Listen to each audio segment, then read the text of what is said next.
We've come to the end of our walk backwards through time for Namco's shooters. First Xevious, then Galaga, and here's the progenitor, Galaxian. I'm sure the order was selected based on sales expectations, but it still feels like the wrong way to do it. Galaxian was a very big deal in 1979. Space Invaders was only a year old at that point, and Galaxian was the game that really pushed things to the next level.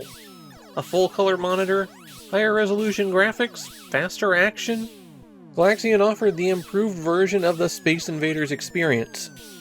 The original Famicom release of Galaxian was a prototype, Namco's first pass at whether or not they should do Famicom games. They were so happy with the results of that prototype, they went ahead and released it, and that's why the Disk System version of Galaxian is not the same as the cartridge. While most of these Disk System re-releases by Namco have just updated the copyright date, the cartridge version of Galaxian had some test code in it that got Namco into a bit of trouble. There was an automated sound and graphics test that could be accessed by resetting the game 45 times, and then repeating that process cycled through a few different audio tests. And those audio tests included music taken from Nausicaa and the Valley of the Wind. When the code was discovered about a year after the cartridge's release, it caused a bit of a stir, so all of that had to be torn out for this Disk System re-release. As a game one step beyond Space Invaders, Galaxian doesn't have a whole lot to it. You control the ship at the bottom of the screen, it can only go left and right. Both A and B fire your shot, and you can only have one shot on the screen at a time. Your goal on every stage is to shoot down all of the aliens, and they appear in a formation at the top third of the screen. Shooting an alien as it's in formation only gets you a small amount of points.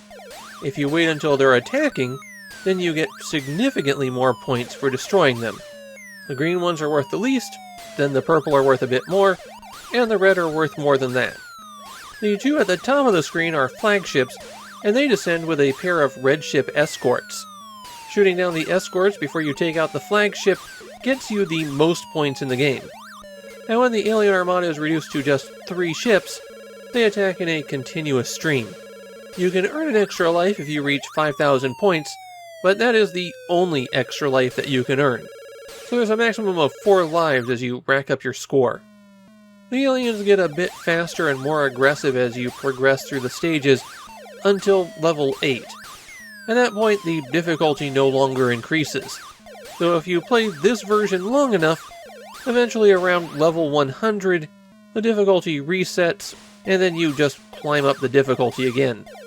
The key to Galaxian is that since you can only have one shot out at a time, you really have to be cautious with them. Be patient, target the aliens that are approaching, and carefully pick them off. That's the way to get your high score. But that's all there is to Galaxian. It's an arcade game from 1979. It wasn't going to be especially complex. The original cartridge port was really popular in 1984, but by 1990, this was definitely retro. The kind of game where someone would have to go, "Oh, I remember playing that when I was a kid." Galaxian was just a bit too old-fashioned at that point to be getting a lot of attention. Personally, I like this port of Galaxian, but I've always felt that Galaxian is overshadowed by Namco's later Galaga. They both occupy a lot of the same space.